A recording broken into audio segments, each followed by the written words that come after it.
So, Mark, did you see that video of the cleaners at Cosmo that keep all the shiny stuff pretty and shiny, I guess? Yeah, I mean, somebody's got to do it. It's kind of a crazy job, and you don't really think about these things when you walk through and it all looks good. But I don't know. To me, it just looks like she's milking a lamp.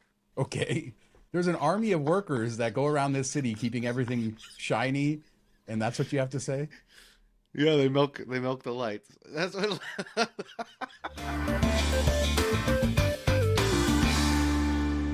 One of the more interesting things that happens in casinos is disputes between players in the casino itself. On video poker, for example, if you get dealt something and you don't hold the cards correctly, we've showed a video like that before. But this week, something happened at the Four Queens with Bobby G. And he's somebody on Twitter I followed a long time. He knows video poker. He knows the systems really well. He was dealt four aces with a kicker, but somehow one of the cards didn't hold. And they went back, they reviewed it, ended up paying him. Now, a lot of people are questioning whether he actually held the card or not. I mean, he's pretty honest on social media. He knows what he's doing with video poker. Either way, Four Queens, I guess, deserves credit for paying out on this. Yeah, I'm sure that they could see it if you touch the screen on the video, if they even wanted to go back and witness that or check it out. But this just reminds me of that video we showed where the guy was filming it and he had like a straight flush or something. I forget what it was. And he got so excited that he was filming it that he just hit deal draw without holding anything. And he's like, oh, crap.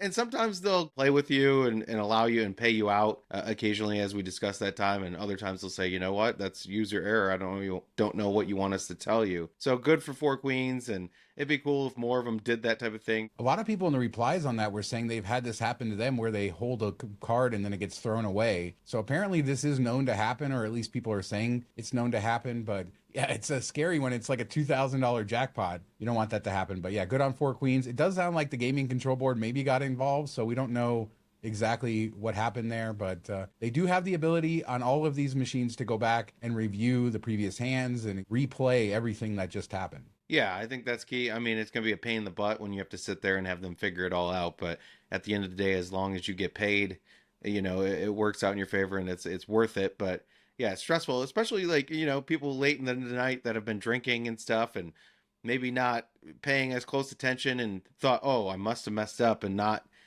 clicked it. It's kind of scary to think that this can happen. So I want to move on to the next story. We're going to follow up on the Venetian billboards just to watch Mark sit back in his chair and sigh again. But somebody commented on the last video saying that this could potentially be a 3D billboard. And when you look at it, it certainly is set up that way. So that could be exciting. Yeah, I think if it's a 3D billboard, I take it all back, Sean. It's great. No, I mean, it does look nice. I think it fits in well with what they got there.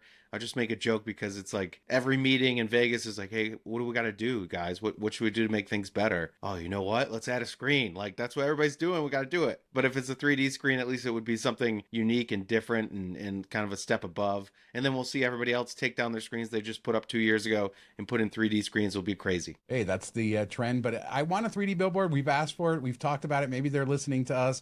Unique perspectives, too, if you're crossing the street there at an elevated level and you can see it from everywhere else. Okay, no more screens. Let's talk Oyo, another favorite of yours. And we talk about Oyo that's near the Strip all the time. But did you know there's another Oyo in Las Vegas? I did not until you told me. On the last video, I said I've never seen an Oyo anywhere else. Never had heard of it before, and come to find out, it's basically Nights Inn. I had mentioned that all of the Oyos are like roadside motels from the 1960s, and the one in Las Vegas, the Oyo Gateway Motel, Las Vegas North Strip/Fremont Street area, it delivers on that. It is the ugliest looking building, but you can stay there and get your Oyo pleasure. You can get pleasure at the Oyo. There you go. No, I mean, it looks like they've updated it some. I looked at the TripAdvisor reviews. They're all like 1 stars, but those are all 3-4 years ago. The one from last year, gives it 5 stars. And if you look at the pictures that they posted, the inside looks a lot better. Like, it doesn't look like a 1-star motel. The outside still looks terrible. Like, I wouldn't want to pull up to it. But once you get into the room, it doesn't look like it'd be too terrible, I guess, depending on the price, right? Yeah, it doesn't. You're right. It does look like they've refreshed it, and there's not a ton of recent reviews, which makes me think there's not a lot of people staying there. But yeah, Oyo lives on in 2 places in Las Vegas. So if you're an Oyo fanboy, you got to stay at both. Sean, one night at the Oyo. That's the video right there. Break the internet. Oh, God. Oh, God. Let's move on. Mexican Independence Day is happening next week, and Rio is celebrating with another unique alcohol giveaway. you can get a 6-pack of beer over there. And if you earn 2,500 points, you can get a bottle of tequila. Yeah, I think this is fun. It's something cool, a little bit unique. It's not too costly to them, but it's something that people would probably value. Like, I'd drive over there for a 6-pack of Corona.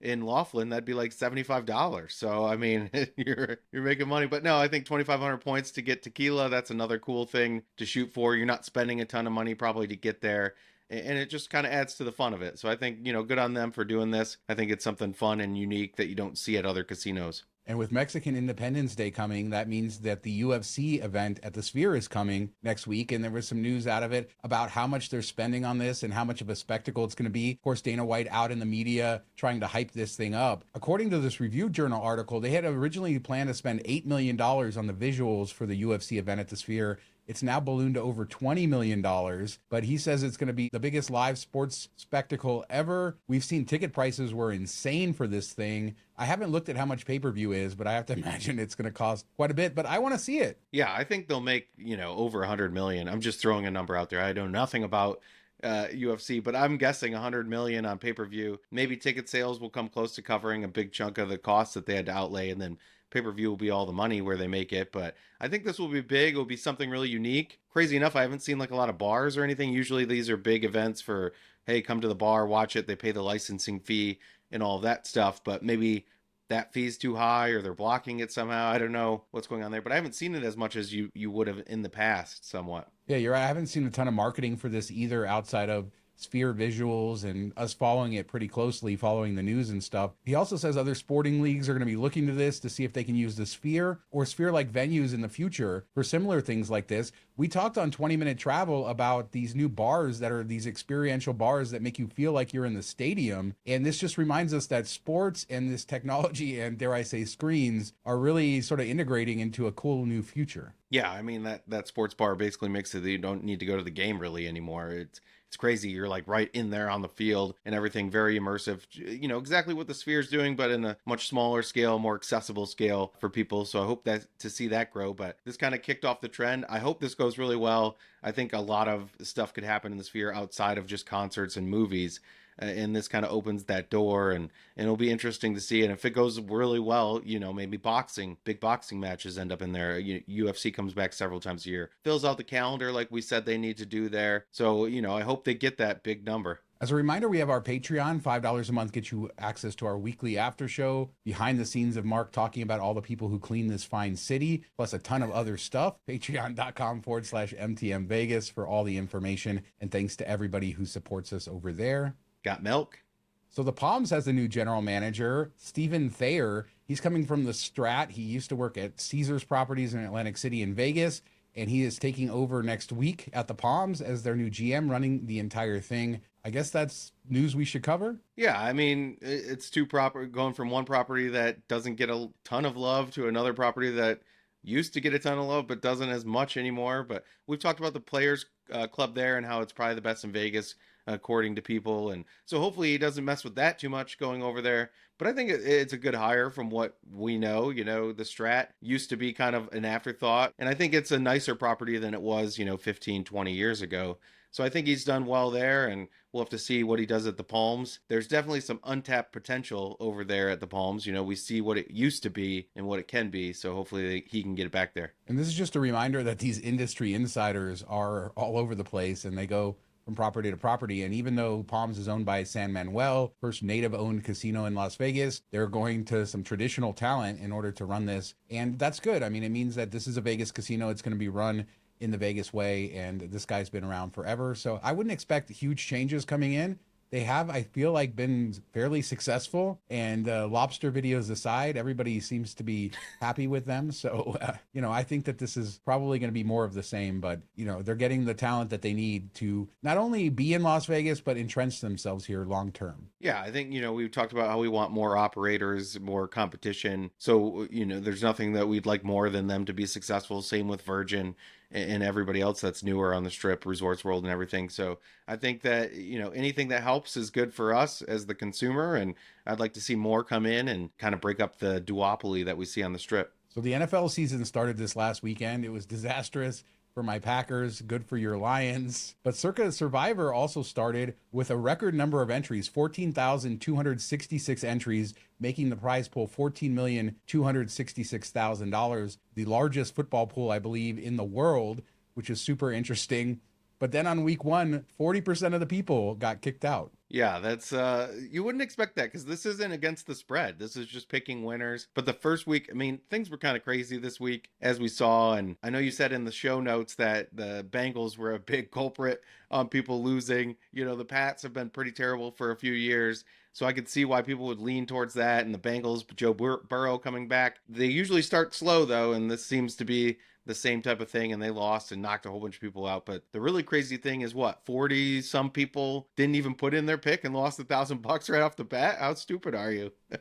Yeah, 45 people did not make a pick for week one and then were eliminated, even though they paid the $1,000. And I think 4,869 people picked the Bengals, so they lost out on that. And that's the vast majority of the people eliminated in week one. It just goes to show you how difficult it is, even without the point spread, to do this for the long season. And as a reminder, the way this works is there is no point spread and you can only pick a team once during the season. So if you picked the Bengals in week one, which you would have lost, but you couldn't pick them again going forward. So this will be interesting, but $14 million up to stake. Somebody's going to win a ton of money. Yeah, I would just pick whoever the Panthers play, like that team, pretty much every week. So one of the newer restaurants in town is Bazaar Mar. That's Jose Andres' new restaurant. Also the Bar Centro over at the Crystals. It's seemingly been slow over there from everything I've heard. And it's on InKind. That's the app I talked about where you can get discounted credit, and I have a referral for it. If people want to sign up, you can get 25 off $50. But I was really shocked to see Jose Andres' restaurant there. And we had a friend in town, and he's heavily into InKind, so I pointed it out to him. He went over there and checked it out, got his $200+ meal free with InKind credit and everything else, but looked like he had a really good Wagyu strip loin, some lobster, croquettes, typical Jose Andres food that no doubt is delicious. Everything I've ever tasted from his kitchens has been amazing. Yeah, it looks really beautiful inside, kind of funky, kind of, a virgin type vibe, I would say. I think it would have fit in well there if they could have got it. Not that they could have, but it is laid out really beautifully, and the food looked great from the pictures and everything. I don't think the prices were horrible either. $75 for the steak. That's a little bit below what I would expect even like outside of Vegas. So I think there's some value there. I'm surprised to see it was kind of dead. We'll have to see how it goes long term, but big name, beautiful spot, good food. I mean, check it out. Yeah, and it's exciting that it's on InKind. InKind has had a ton of credit card offers over the years, but also they've sold their gift cards at Costco at 40% off. They also, like I said, you sign up, you get 25 off 50. I just did 100 off 100 last week. That was a targeted offer that they gave me. We used it at Brio. So to be able to take Jose Andres and use this InKind and maybe potentially get a 30, 40, 50% discount is pretty exciting for a celebrity chef. We don't generally see that. I imagine it's because it's not that busy there. And you're right, you nailed it with the fact that this could be in Virgin. It really does sort of the shag room, same kind of feel. Yeah, that's exactly what I was thinking. I was like, man, this would be great if it was like right down the way from the shag room. You go there, have a dinner, then go down there, listen to some music, have some drinks. I think they could have really paired something up like that, but we'll have to see. Virgin, new management, all that stuff. Maybe they'll get there pretty soon. But yeah, I think it's a great looking spot. So the city of Las Vegas tweeted out this video with an interview of the Showgirls that go with the Goodmans everywhere. And a little behind the scenes, there's 10 Showgirls apparently that work for the LVCVA in the city of Las Vegas as ambassadors. And they're the ones who go to all the events and stuff like that. But about 20 years ago, Oscar Goodman was going to go to California to pitch Las Vegas for Major League Baseball. And one of the Showgirls had the idea of saying, we should go with you and escort you there and, show off the vibes of Las Vegas. He said yes, it became a hit. And then those same two Showgirls have been going with the Goodmans everywhere for 20 years. It's a fascinating story, very Vegas, and it was really neat to hear their perspective. 20 years ago, the MLB should have given them their team, and then they wouldn't be stuck with the Athletics. They could have had their own Vegas Aces or whatever, and it would have been perfect and kind of kicked off the sports environment that we've seen in Vegas and how much it's grown. I mean, what's a better job than being that? You don't have to go do any dancing or anything. You get dressed up. You just go to big events and everything. It's like the best showgirl job out there. But to get the job with the Goodmans, those two, I mean, that's like the cream of the crop. Are they they're the alphas of the showgirl mob over here in Vegas. It's interesting how showgirls have become such an icon of Vegas, even though we don't have a ton of shows that have showgirls like that anymore. They used to be in the past, but of course, anybody who's walked the strip, there's 8 million of these showgirls trying to get pictures with you. There's also a cool showgirl exhibition with like historic costumes, stuff like that in the first floor of City Hall. The last thing is they said that the Goodmans are basically the same in private as they are in public. Beloved figures. Carolyn Goodman is leaving office as mayor, I think at the end of this year. So that'll be the end of the 25-year era of the Goodmans being mayors of Las Vegas, which is astronomically large and interesting. And he became a mascot for the city, and she sort of pushed things forward and has been a great mayor, in my opinion. What an interesting couple. I used to see them eating breakfast at the Bagel Cafe on Sundays. Very approachable. Of course, his whole history with the mob. The Casino movie does a great job of explaining all that, but he was even in that. He shows up on the Plaza podcast. He has Oscars downtown. This is perhaps the power couple of Las Vegas. Do they have any kids? Like, are we going to have the kid pick it up now? Maybe time for something different, a different perspective. I don't know. Coomer, 2025. Or maybe Elon Musk should run for office because the Boring Company is making more progress here. And they announced that their Proofrock 3, that's their new boring machine, has finished its tunnel in Las Vegas. It just finished a tunnel in Texas like 3 months ago. So they're moving faster and faster with these new machines. In fact, they're going to upgrade it to Proofrock 4 soon, whatever that means. But the tunnel was supposedly the UNLV tunnel, but where the video was that they released is the convention center side of it. But I'm assuming that it goes all the way from UNLV up to the convention center. But this new technology, they say they could do up to a mile a week, which is pretty fast. Hopefully we get something out of it soon. I feel like we keep talking about them poking out of over here and there and everywhere. That sounded dirty. But we don't have any stations. We don't have any loops. We don't have any, like, let's get something open. I don't know. Are they going to open everything at once? It just seems like it's dragging on, but it's good to see that they're able to drill the holes. Another dirty, drill the holes quickly.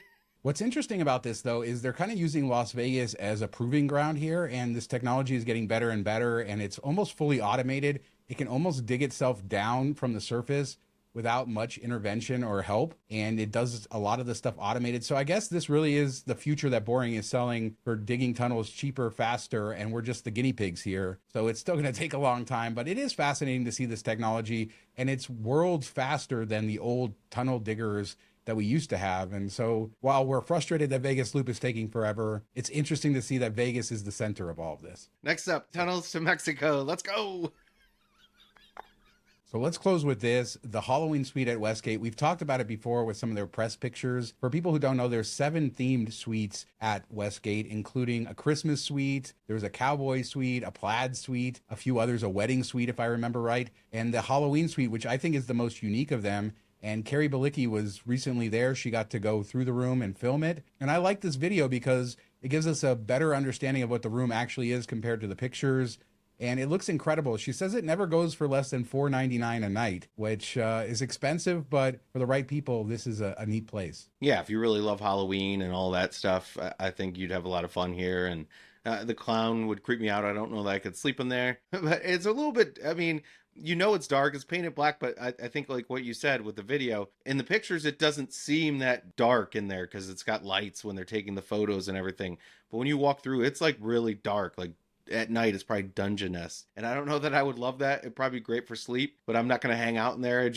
I kind of get like depressed, but I do love the design of it. So it's kind of weird. I wish they would have thrown some like orange or something in there, a little bit of pops of color to break it up a bit. But I think it's cool that they're doing these, and it kind of keeps them, relevant out there. And definitely follow Carrie. We've said many times on Twitter, she goes tons of places, spends lots of money, so we don't have to, and we can see what's going on out there. What I was really impressed with, and again, thing that didn't come through from the pictures, was just how much detail they put throughout the room and all of the little props and everything else. They're charging a premium for this, but it's a quality product, it seems like. As dark as it is, you're right. The clown I feel like that's going to be a deciding factor for a lot of people. I feel like a lot of people could handle that room and stay there if it wasn't for the clown, but having him there, I think, changes the whole calculation. Yeah, especially when he comes to life at night when you're sleeping. So let us know what you guys think about anything we talked about today. The Halloween suite, that Oyo downtown, the Showgirls, the Goodmans, everything else we discussed. Leave a comment. We do 2 shows a week, Tuesdays and Fridays, and we'll be back in a couple days with another show. Thanks so much for watching. Talk to you next time. Have a good week, everybody.